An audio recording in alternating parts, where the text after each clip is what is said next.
altar is a place that invokes a deity, invokes a spirit. It's a place where covenant is made with that spirit, with that deity.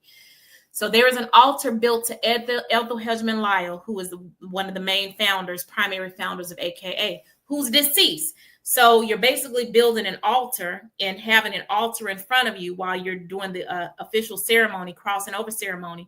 You have an altar that's dedicated to a deceased woman. So you're also invoking the spirit of Ethel Hedgeman Lyle at that altar as well. All right. And you're bowing down at that altar. There is an altar built to Ethel Hedgeman Lyle. The basilisk lights a candle from the single white candle on the table representing Sora Ethel Hedgeman Lyle. From her candle, she lights the pilot's candle, who lights the first candidate's candle, and it is passed on to each candidate until all the candidates have lighted candles.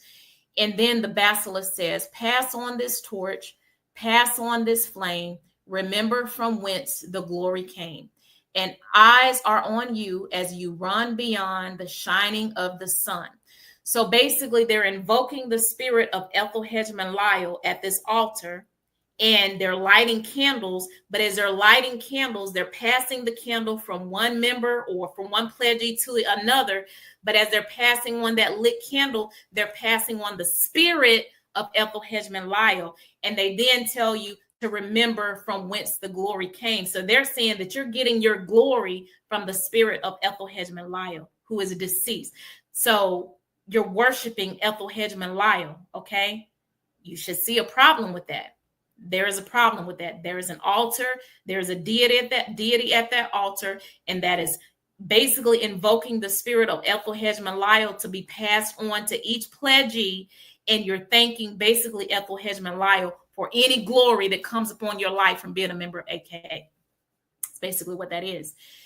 So anyway, in Psalm 62:7, it says, in God is my salvation and my glory. The rock of my strength and my refuge is in God.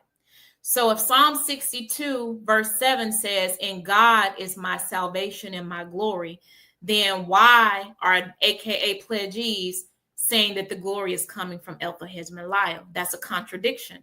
That's a contradiction. And I already said, if there is a contradiction between your ritual and the Bible has the final authority, not your ritual. So you have to course correct according to what the Bible says. If the Bible has a problem with it, then your ritual is a problem to God. So no, your glory does not come from Ethel Hedgeman Lyle. Your glory is supposed to come from God and God alone. So you have to renounce that altar that you bowed down at, invoking the spirit of Ethel Hedgeman Lyle through those lit candles that was being passed around the room.